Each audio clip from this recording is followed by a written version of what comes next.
So on a synth, there's usually a noise knob, and you can increase the amount of signal you want to add with noise.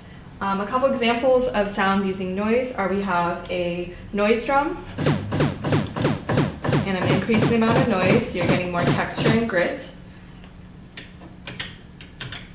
We have a snare drum that we can use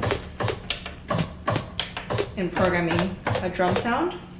And then we also have an example of a patch that has pitch as well as noise added to it. So you can decrease the amount of noise and increase it.